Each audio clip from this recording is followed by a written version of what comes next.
Oke, baik. Kita mulai saja. Tapi suara Om kedengaran jelas ya? Halo? Suaranya terdengar jelas nggak? Terdengar, Om. Jelas, Om.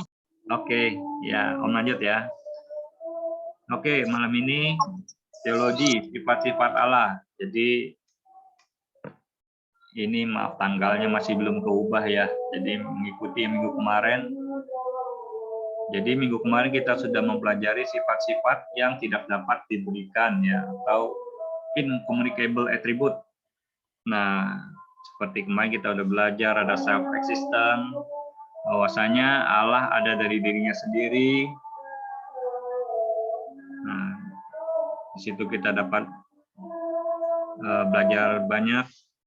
Nah, terus malam ini kita akan melanjutkan sifat-sifat yang dapat diberikan ya.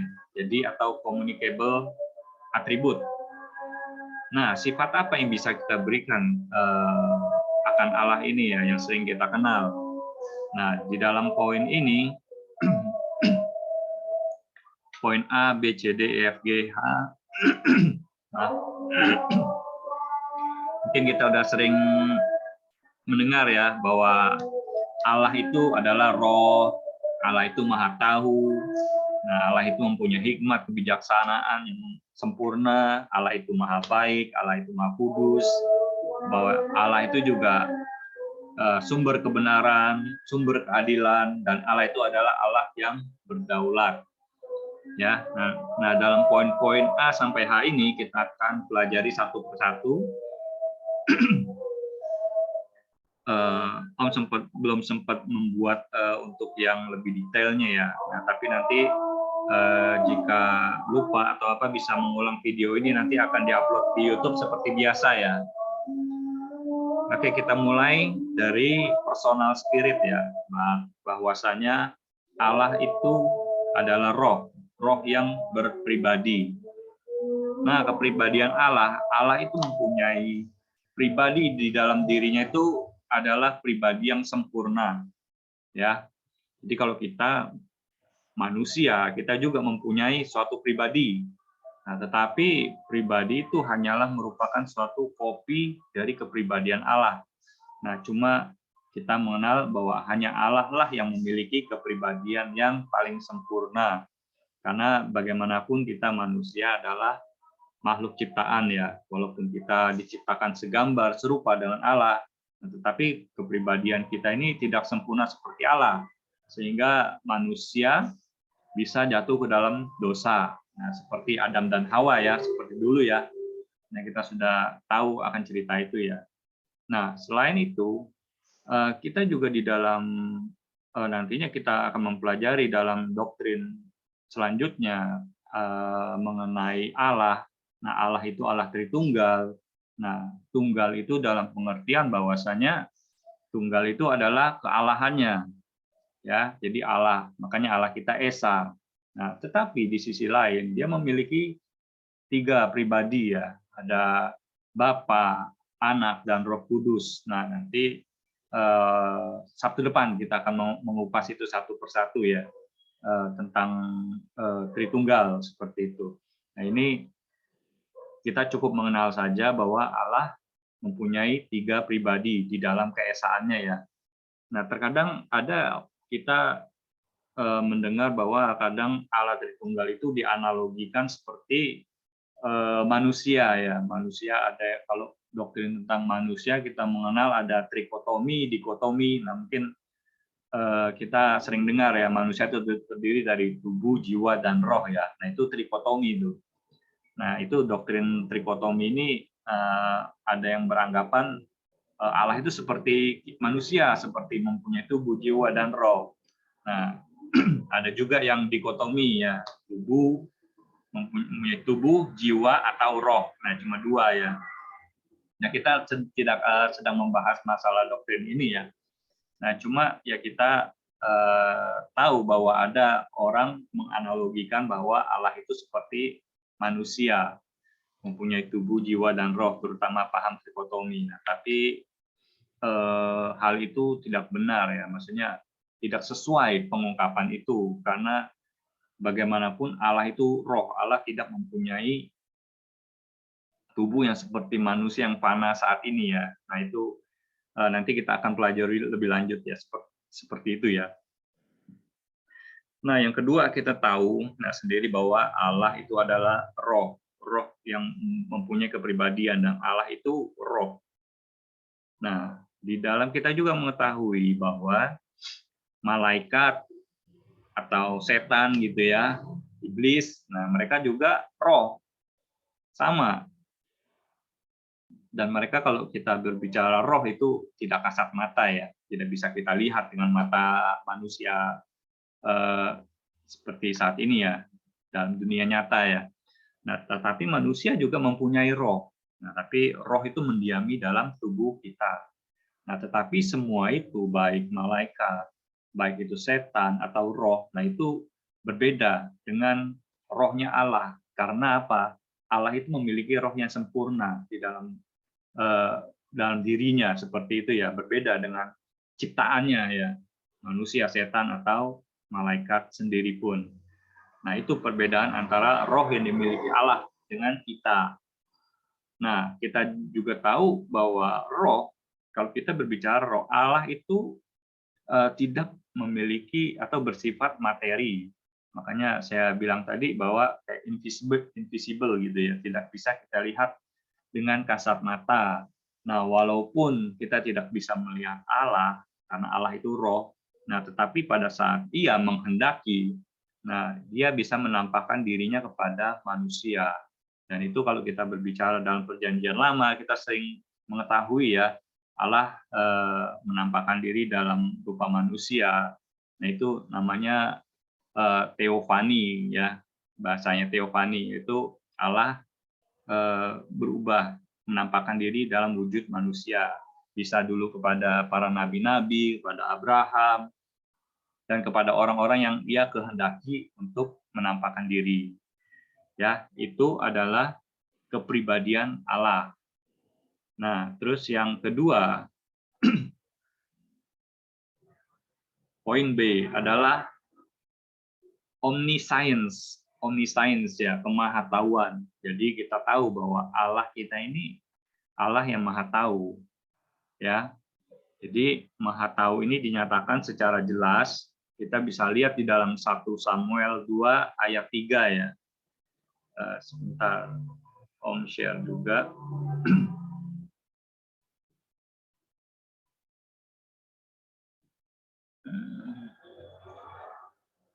Ya, biar kita bisa bersama-sama melihat ya. Di dalam 1 Samuel 2 ayat 3 ya.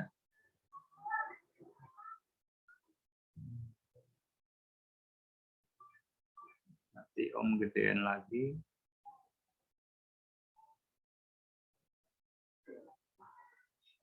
Nah, Om bacain aja ya. Janganlah kamu selalu berkata sombong. Janganlah caci maki keluar dari mulutmu, karena Tuhan itu Allah yang maha tahu. Dan oleh Dia perbuatan-perbuatan diuji. Nah, jadi di situ jelas ya, di dalam 1 Samuel 2 ayat 3 ini menegaskan bahwa Allah maha tahu. Nah, bukan dalam hal tersebut juga kita di dalam ayat-ayat lain kita banyak membaca, tapi cukup 1 ayat aja karena mengingat waktu. Nanti kalau mau dibaca di Yesaya 40 ayat 27 sampai 28, nah di situ juga ditegaskan bahwa Allah itu maha tahu ya. Nah, berbeda dengan manusia, kemahatauan Allah itu sempurna ya. Jadi setiap apapun yang dimiliki oleh Allah itu pasti sempurna. Berbeda dengan ciptaan. Jadi berbeda dengan manusia. Nah, manusia juga memiliki pengetahuan. Nah, berbedanya dengan Allah itu apa? Pengetahuan yang dimiliki manusia itu didapatkan melalui pembelajaran ya. Misalnya kayak kita dari bayi kita lahir ya. Bayi lahir, besar, sekolah. Nah, kita kan tidak bisa mengenal langsung huruf-huruf ABCD seperti itu ya. Nah, tetapi kita harus mempelajarinya, mengamati atau kita mau menyelidiki tumbuhan ini bagaimana kehidupannya. Nah, sehingga hal-hal yang kita pelajari, kita tampung dalam diri kita. Nah, kita memproses itu, kita bisa berpikir sehingga kita memiliki suatu pengetahuan. Nah, itu manusia. Nah, sedangkan Allah itu sendiri berbeda. Pengetahuan Allah itu. Nah, Allah itu memiliki pengetahuan dari dalam dirinya sendiri. Ya, didapatkan dari luar dirinya. Allah tidak seperti itu. Kalau manusia itu dari luar diri kita, tetapi Allah itu dari dalam sendiri juga. Dia sudah Maha tahu. Tanpa mempelajari seperti manusia, Allah itu sudah mengetahui segala sesuatu. Ya, jadi itu perbedaan pengetahuan antara Allah dengan manusia. Nah, jadi kita tahu bahwa pengetahuan Allah itu sempurna. Sempurna itu artinya apa? Jadi Allah itu tidak bisa salah. Ya, manusia bisa salah. Mempelajari sesuatu bisa salah seperti itu kan. Kita belajar math, belajar pengetahuan umum seperti itu, kita bisa salah, kita nggak sempurna. Nah, tetapi Allah itu Allah yang sempurna. Semua yang diketahui dia pasti benar, dan dia mengetahui segala sesuatunya. Nah, itu ya, jadi pengetahuannya itu dari dirinya sendiri. Nah, hal itu juga kita tahu bahwa kemahatauan Allah itu berada di waktu yang lampau, sebelum kita, di waktu kekekalan. Allah itu sudah tahu. Sebelum dia menciptakan langit dan bumi, dia sudah tahu dulu, ya, dia sudah mengetahui semuanya apa yang akan terjadi nantinya, yang sekarang ini bahkan yang akan datang, ya, sampai kesudahannya nanti Allah itu pasti Maha tahu. Nah, itu kita dapat baca di dalam Yesaya 42 ayat 9. Nah, kita ambil salah satu contoh aja ya.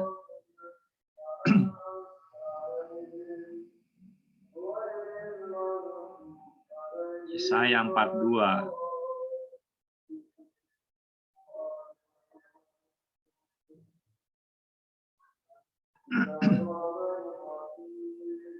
Yesaya 42 ayat 9, nubuat-nubuat yang dahulu sekarang sudah menjadi kenyataan, hal-hal yang baru hendak kuberitahukan, sebelum hal-hal itu muncul, aku mengabarkan kepadamu. Nah, jadi ayat ini salah satu ayat yang cukup jelas ya.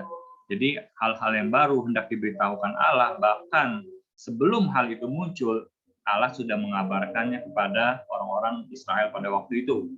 Jadi itulah kemahatauan Allah ya. Seperti itu. Bahkan di dalam rentang waktu dia mengetahuinya, bahkan hal-hal yang tersembunyi juga itu Allah tahu. Nah, kalau kita kan hal-hal yang akan masa depan kita kan nggak tahu kan ya, karena itu menjadi rahasia bagi kehidupan manusia ya. Tapi bagi Allah, Allah mengetahui bahkan hal-hal yang tersembunyi. Oke, itu yang kedua. Allah Maha Tahu. Nah, untuk selanjutnya, poin C adalah hikmat. Allah itu adalah sumber hikmat atau kebijaksanaan Allah. Nah, jadi hikmat Allah ini merupakan seperti aspek khusus ya dari pengetahuan Allah ya. Jadi pengetahuan itu berbeda dengan hikmat.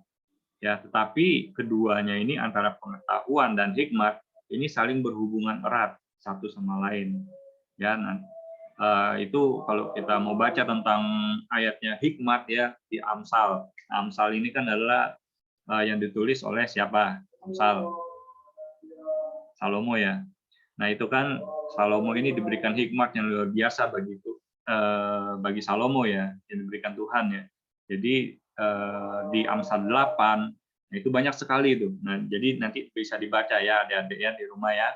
Amsal 8 bahwa hikmat itu adalah pengetahuan Allah. Itu adalah pengetahuan yang sempurna hikmat Allah ya.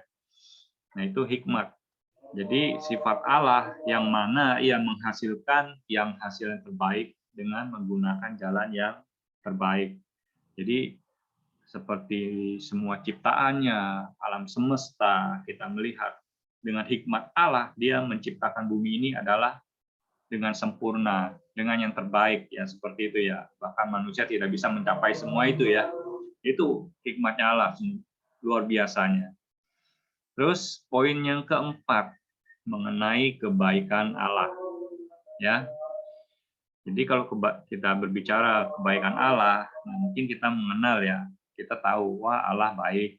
Nah, tapi kebaikan Allah itu seperti apa? Nah, kita mengenal bahwa kebaikan Allah itu secara umum kepada ciptaannya ya, itu namanya anugerah umum ya.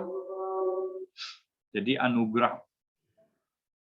umum ini diberikan kepada semua manusia, baik mau itu dia berdosa,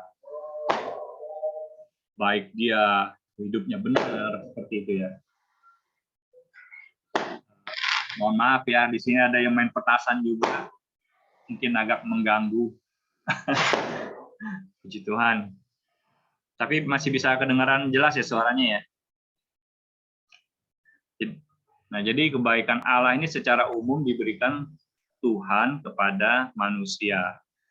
Nah, itu kita bisa bicara, kita lihat di dalam Mazmur 36 ayat 6 sampai 7, Mazmur 104 ayat 21 dan masih banyak lainnya. Kalau di Perjanjian Baru kita bisa baca di Matius 5 ayat 45, Matius 6 ayat 26, di Lukas dan Kisah Para Rasul, itu banyak sekali. Itu menunjukkan bahwa secara umum Allah itu mengasihi manusia dengan memberikan kebaikan-kebaikan. Nah, seperti contohnya napas lah ya. Napas setiap orang itu, mau orang berdosa, mau tidak. Nah, itu pasti diberikan Allah secara umum. Kita bisa bernapas, kita bisa hidup. Itu adalah anugerah dari Tuhan secara umum. Diberikan kesehatan, seperti itu ya. Nah, itu adalah contoh-contoh dari kebaikan Allah. Nah, terus kita bisa melihat dari aspek kebaikan Allah ini, yaitu adalah kasih Allah. Nah, kita tahu juga Allah mengasihi manusia. Meskipun kita orang berdosa, ya, dia tetap mengasihi kita, tapi dia membenci dosa. Nah, ya kita ambil contohnya di Yohanes 3 ayat 16 ya.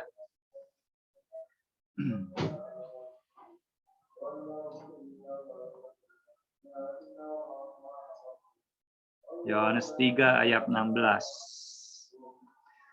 Nah, ini udah ayat hafalan ya, udah pada tahu semua ya.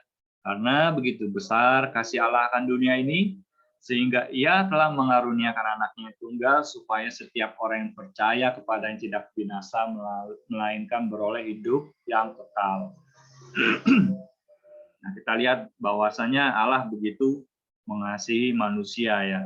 Secara umum Tuhan mengasihi, tapi setiap perbuatan dosa yang manusia lakukan itu Allah tidak menyukainya, Allah membencinya ya.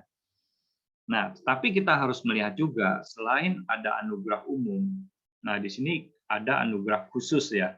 Anugerah khusus ini, kebaikan khusus Allah ini khusus yang diberikan kepada orang-orang yang dikasihinya, orang yang percaya. Ya, jadi ada perbedaan. Kalau yang umum semua diberikan rata. Ya, cuma ada yang khusus. Kita baca di Roma 9 ayat 13 ya.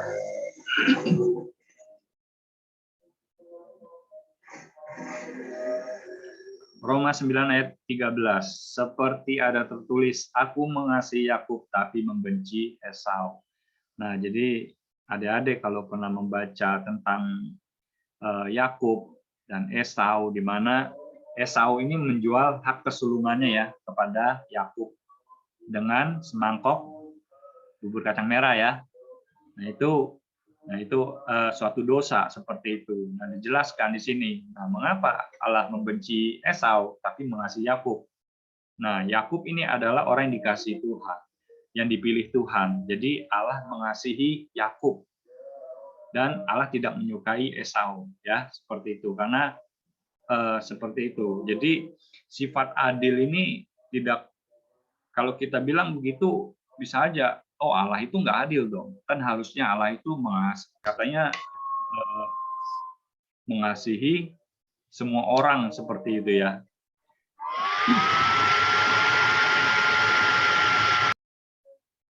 Oke. Nah, kita bilang Allah itu adil harusnya ya seperti itu ya. Nah, tapi memang bahwasanya di dalam Alkitab dijelaskan orang-orang yang dipilih Allah itu yang dikasih Allah. Nah, seperti juga kita mengenal misalnya Firaun waktu itu kan. Nah, mengapa Firaun begitu dikeraskan hatinya oleh Allah? Kenapa Allah tidak melembutkan hatinya sehingga memperbolehkan Musa membawa orang Israel keluar dari Mesir? Kenapa harus malah hatinya dikeraskan Firaun? Nah, itu menjadi pertanyaan bagi kita kan. Nah, terus ada lagi misalnya Yudas Iskariot yang menjual Tuhan Yesus kemarin dengan 30 keping perak, bukan? Nah, banyak di ayat firman menjelaskan bahwa Yudas Iskariot ini adalah orang yang ditetapkan untuk binasa. Mengapa Tuhan menetapkan Yudas Iskariot sebagai orang binasa? Kenapa Tuhan tidak memilih, walaupun sudah memilih sebagai murid, kenapa ditetapkan sebagai orang binasa seperti itu? Nah, disinilah kita harus membedakan antara keadilan Tuhan, kasih Allah, seperti itu ya. Bahwasanya keadilan ini berbicara apa? Pada saat kejatuhan Adam dan Hawa, manusia itu sudah rusak ya, maksudnya gambar dirinya, karena kita kan diciptakan segambar dengan Allah. Karena kita jatuh dalam dosa, makanya gambar diri kita ini rusak oleh dosa, ya, kehendak pikiran kita seperti itu. Jadi kita mempunyai turunan sifat dosa dari Adam dan Hawa. Ya, jadi orang berdosa itu adalah di dalam kitab suci kita tahu bahwa upah dosa itu adalah maut. Maut itu adalah kematian dan akan mendapatkan penghakiman yang kekal. Nah, kalau kita bicara keadilan Allah, nah jika Allah tidak mengadili manusia yang berdosa, nah itu merupakan Allah yang tidak adil. Ya. Tetapi karena Allah juga mengasihi manusia, makanya Allah juga memilih orang-orang pilihannya untuk bisa percaya, ya, untuk bisa dipilih Allah untuk hidup bersama-sama dalam kerajaan Allah. Nah, nanti itu kita akan mempelajari lebih lanjut ya hal seperti itu ya. Nah, terus kita akan dalam karunia Allah, kasih karunia Allah. Nah, kasih karunia itu yang paling besar itu adalah di mana Tuhan Yesus ya seperti Paskah kemarin, dia turun ke dunia ini memberikan nyawanya untuk menebus dosa orang yang berdosa, ya, dosa-dosa kita ya. Nah, itu merupakan kasih karunia yang sungguh luar biasa. Nah, tapi kasih karunia ini seperti yang kita tahu itu adalah bagi kita orang yang percaya. Tetapi ada juga kasih karunia yang secara umum ya. Kalau tadi kita bicara secara rohani, tapi secara umum, nah seperti tadi kebaikan Allah itu ada kaitannya dengan kasih karunia ini juga. Kita setiap orang diberikan cuma-cuma ya. Jadi Allah tidak memperhitungkan semuanya itu. Nah, itu beberapa contoh kebaikan Allah ya. Selain itu juga kita tahu bahwa Allah itu baik karena Dia panjang sabar, ya. Dan banyak lainnya kita pelajari untuk poin kebaikan. Nah, untuk yang poin E ini adalah holiness ya, kekudusan. Bahwa kita tahu Allah itu adalah Allah yang kudus. Nah, sebenarnya kita tahu ya kudus itu dalam prinsip umumnya kita tahu bahwa kudus ini adalah suci ya. Nah, tetapi pengertiannya sendiri apa seperti itu? Kudus. Nah, kudus ini artinya adalah berbeda dengan ya atau terpisah dari. Misalnya contohnya begini, saya punya 2 handphone. Handphone satu untuk pribadi saya, pribadi Om ya, untuk pribadi kita. Jadi untuk dengan orang tua, dengan keluarga, jadi satu handphone. Nah, handphone yang lain untuk pekerjaan ya, untuk umum lah seperti itu untuk orang-orang. Nah, jadi handphone yang pertama ini disebut juga handphone yang kudus. Ya, handphone yang kudus karena dia berbeda dengan atau terpisah dari. Jadi dikhususkan handphone yang pertama ini. Nah, itulah artinya kudus ya. Jadi berbeda dengan yang lain begitu ya, terpisah dari yang lain. Jadi ada pengkhususan. Nah, itu artinya kudus. Nah, begitu pula dengan Allah, Allah itu kudus. Nah, artinya apa Allah itu kudus? Allah memang berbeda ya dari seluruh ciptaannya ya. Kita bisa baca nanti di dalam Keluaran 15 ayat 11 ya, di dalam penciptaannya ya, itu Allah menciptakan manusia. Memang tadi saya sudah bilang, Allah menciptakan segambar dan serupa dengan Allah. Nah, tetapi yang dimaksud di sini berbeda, Allah berbeda dengan manusia. Nah, sifat moralnya itu berbeda, bahwa Allah itu terpisah dari dosa ya. Jadi Allah itu kejahatan moralnya itu nggak ada gitu. Manusia bisa jatuh ke dalam dosa, tetapi Allah itu tidak bisa jatuh dalam dosa. Allah itu Allah yang sempurna. Jadi Allah tidak bisa berhubungan dengan dosa ya. Makanya kita tahu bahwa selama kita masih orang berdosa, kita tidak mengakui bahwa Yesus Kristus sudah menebus dosa kita. Nah, kita ada keterpisahan dengan Allah seperti itu karena dosa. Nah, itu kita bisa baca di dalam Ayub 34 ayat 10, di Yesaya dan 1 Yohanes. Banyak ayatnya nanti bisa kita pelajari ya. Nah, makanya kita tahu bahwa Allah tidak bisa berbuat dosa. Kita ambil contohnya aja ya, kita tahu bahwa Allah tidak bisa berbuat dosa di Titus 1 ayat 2. Nah, Titus 1 ayat 2. Dan berdasarkan pengharapan akan hidup yang kekal yang sebelum permulaan zaman sudah dijanjikan Allah yang tidak berdusta. Nah, itu Allah tidak berdosa. Jadi Allah itu tidak bisa berdosa ya.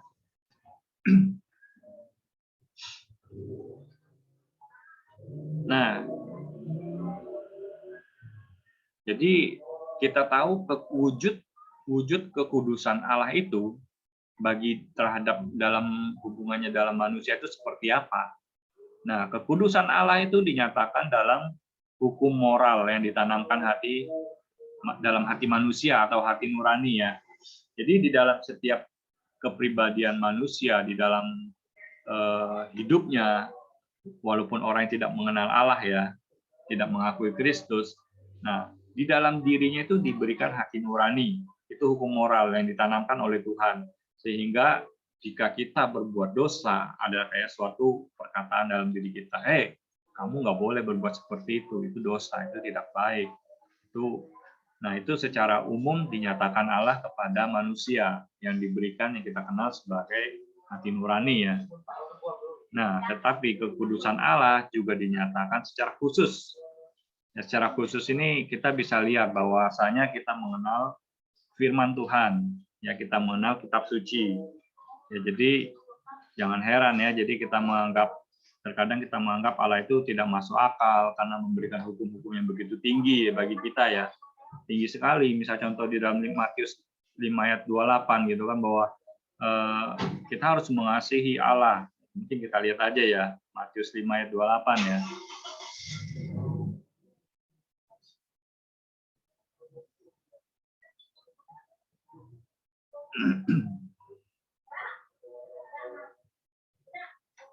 Nah, ini contohnya nih ya. Tetapi aku berkata kepadamu, setiap orang yang memandang perempuan serta menginginkan sudah berzina dengan dia di dalam hatinya. Nah, contoh ini luar biasa kan? Bahwasanya kalau kita mempelajari 10 perintah Allah, hukum Taurat kemarin ya, itu dikatakan kita jangan berzina. Nah, tetapi kita juga mempelajari di dalam Perjanjian Baru, jika kita sudah melihat seorang perempuan, kita mengingininya, kita membayangkan hal-hal yang negatif, nah itu kita sudah berbuat dosa. Nah, jadi hukum yang diberikan Allah itu sangat tinggi ya bagi kehidupan manusia ya. Jadi itulah Allah itu sangat kudus. Nah, seperti itu. Jadi dosa itu benar-benar tidak bisa bersatu dengan kekudusan Allah. Oke, sekarang yang poin F. Nah, righteousness ya, kebenaran. Nah, righteousness ini keadilan, kebenaran. Kebenaran ini adalah suatu kayak apa ya? Ketaatan kita kepada hukum Allah secara ketat ya. Jadi Allah sudah memberikan hukum-hukumnya melalui baik itu antara para nabi, Nabi Musa seperti itu ya. Nah, jadi kebenaran itu kita harus taati. Ya, jadi ketaatan itu merupakan suatu yang absolut, yang mutlak ya, yang diberikan Allah kepada manusia. Nah, jadi itu satu kebenaran mutlak dari Allah. Karena kita melanggar, berarti kita orang yang tidak benar hidupnya seperti itu ya. Kita menjadi orang yang berdosa. Nah, itulah makanya hukum-hukum Allah itu. Jadi kebenaran itu adalah suatu yang mutlak ya bagi Tuhan ya.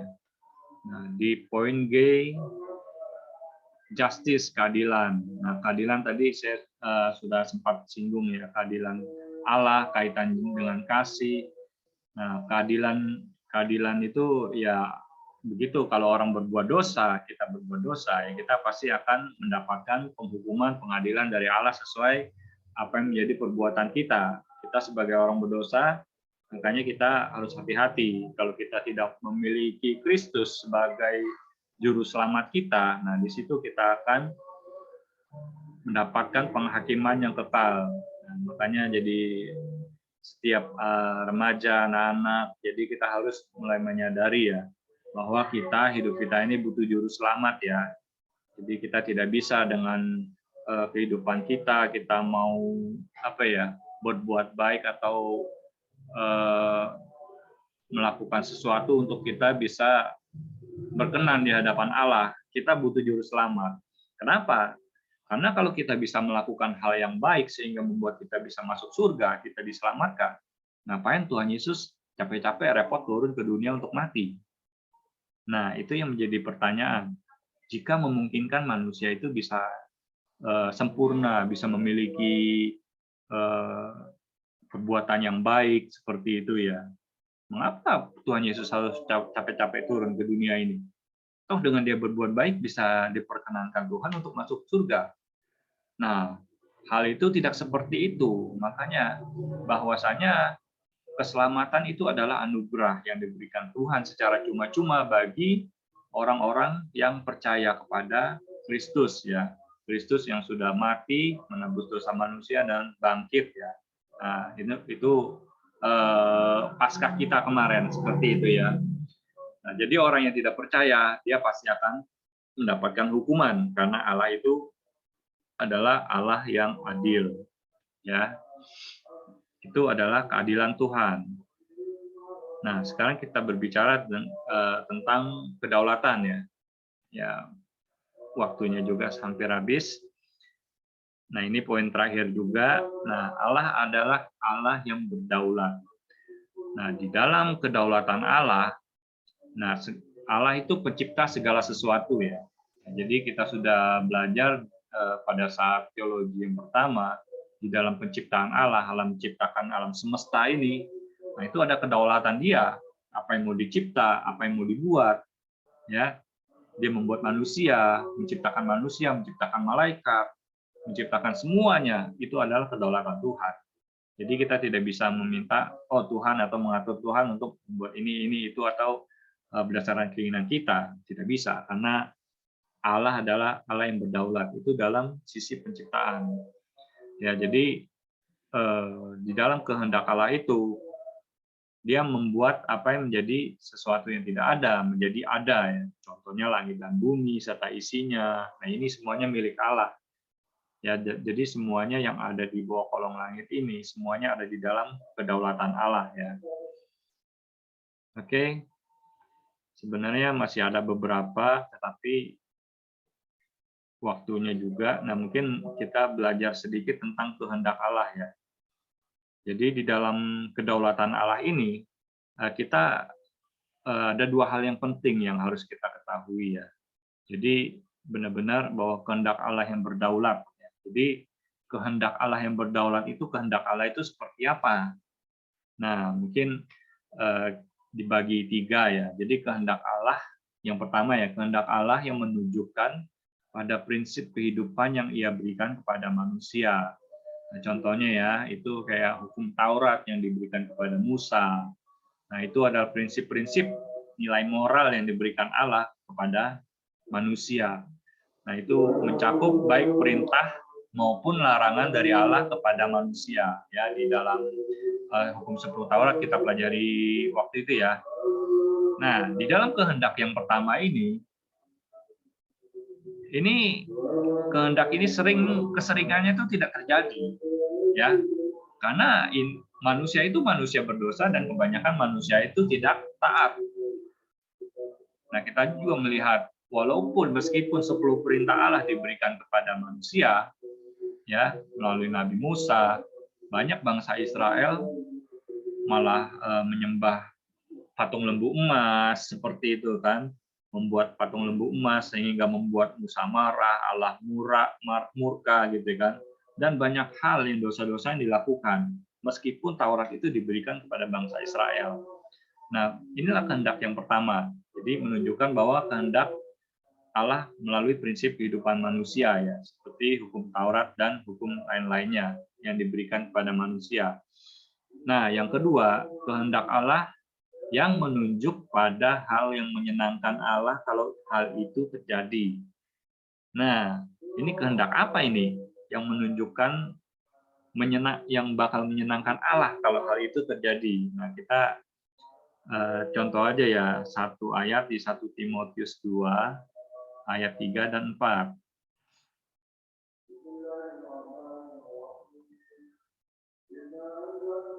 Satu Timotius 2 ayat 3 sampai 4. Nah, ini saya bacakan ya. Itulah yang baik dan yang berkenan kepada Allah juru selamat kita, yang menghendaki semua orang diselamatkan dan memperoleh pengetahuan akan kebenaran. Nah, jadi kita lihat ya di dalam ayat keempat ini bahwa Allah menghendaki semua orang itu diselamatkan. Nah, tetapi pada kenyataannya, kalau jika manusia ini diselamatkan, Allah itu bisa dikatakan bahwa satu orang selamat, seluruh malaikat dan pasukannya di sorga akan bersukacita seperti itu kan. Nah, tetapi kenyataannya ada juga yang nggak selamat seperti itu kan, karena dosa lagi seperti itu. Nah, jadi itu kehendak yang kedua adalah kehendak jika kehendak Allah itu terjadi, maka itu bisa menyenangkan Allah. Nah, tetapi pada kenyataannya juga ada hal yang tidak terjadi juga, sama kayak yang kehendak yang pertama. Nah, terus kehendak tiga. Nah, inilah yang kita tahu bahwa kehendak Allah yang menunjukkan pada rencananya yang telah Ia tetapkan dalam kekekalan. Jadi, kita menunjuk bahwa Allah ini adalah Allah yang berdaulat. Di dalam sebelum penciptaan, Dia sudah tahu apa yang mau dicipta. Bahkan manusia, Dia juga pasti tahu manusia akan jatuh dalam dosa, ya kan? Nah, sebelum dunia dijadikan juga, Allah itu sudah tahu bahwa Tuhan Yesus ini akan mati untuk menebus dosa. Nah, jadi kita lihat bahwa kehendak Allah ini rencananya setiap apa yang dilakukan, apa yang direncanakan, apa yang dilaksanakan pasti itu terlaksana dan tidak mungkin bisa digagalkan, ya, oleh siapapun, oleh apapun, pasti itu terjadi. Nah, itu adalah kehendak Allah. Nah, contohnya apa ya dalam ini? Bisa kita lihat di dalam Ayub 23 ayat 13 ya. Saya bukain ya, Ayub 23 ayat 13.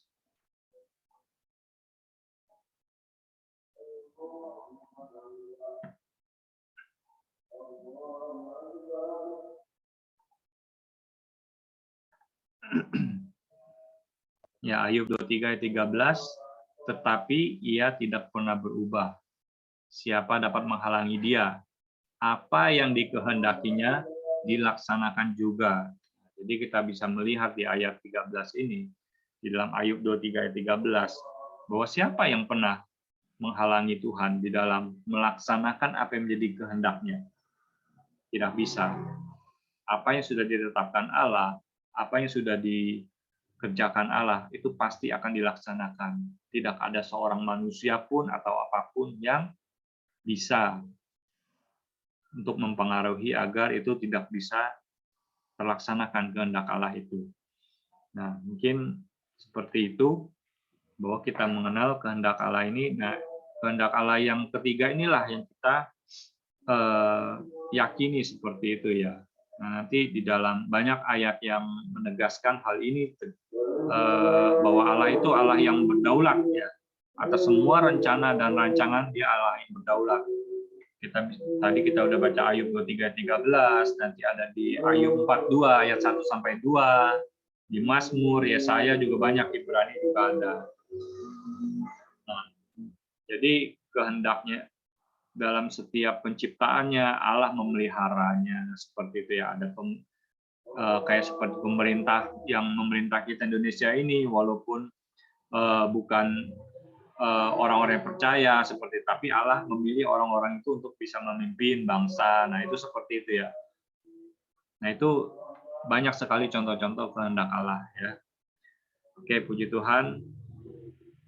Mengingat waktu sudah mau selesai juga, dan di sini juga terkendala ya, tetangga kita lagi beribadah juga. Mungkin cukup sekian materi ini. Untuk minggu depan, Sabtu depan, kita tetap beribadah, semuanya pada bisa ya. Jadi minggu depan kita akan mempelajari tentang Allah Tritunggal. Ya. Jadi diharapkan semuanya tetap bisa ikut atau pada liburan nantinya minggu depan. Gimana adik-adik? Minggu depan kita lanjutkan ibadah kita, nggak bisa semua ya? Halo? Bisa, Om. Oh, oke. Saya kira saya lagi nge-freeze, nge-lag, nggak ada yang bersuara ini. Oke, jadi cukup sekian dulu ibadah malam ini. Kita tutup di dalam doa. Kita tundukkan kepala kita.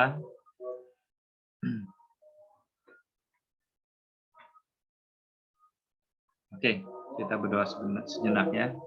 Bapa di dalam surga, terima kasih Tuhan, malam ini kami sudah mempelajari sebagian firman-Mu Tuhan, kami mengenal sifat-sifat yang Kau miliki, yang kami ketahui bahwa Engkau adalah Allah yang maha baik, Engkau adalah Allah yang maha kuasa, Allah yang berdaulat atas kehidupan setiap pribadi kami Tuhan.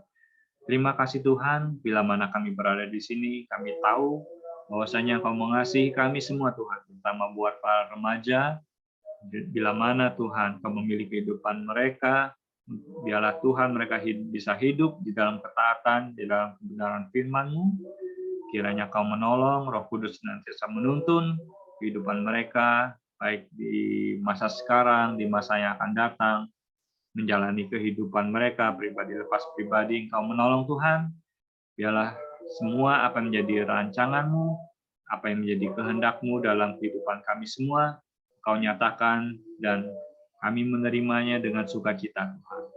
Terima kasih Tuhan, malam ini seberapa kami yang beribadah, Kau berkati remaja yang sudah mengikuti kebaktian ini Tuhan, biarlah damai sejahtera, sukacita melingkupi kehidupan mereka senantiasa. Kami akan kembali lagi minggu depan mempelajari hal yang baru, mengenal Allah Tritunggal. Biarlah Kau memberikan kami hikmat, memberikan kami pengetahuan dan rasa ingin mempelajari banyak hal tentang Engkau ya Bapa. Terima kasih Tuhan, kami mengucap syukur untuk ibadah hari ini. Kami mau menutup ibadah kami hanya di dalam nama Tuhan Yesus Kristus, Tuhan Juru Selamat kami yang hidup. Amin. Oke, adik-adik.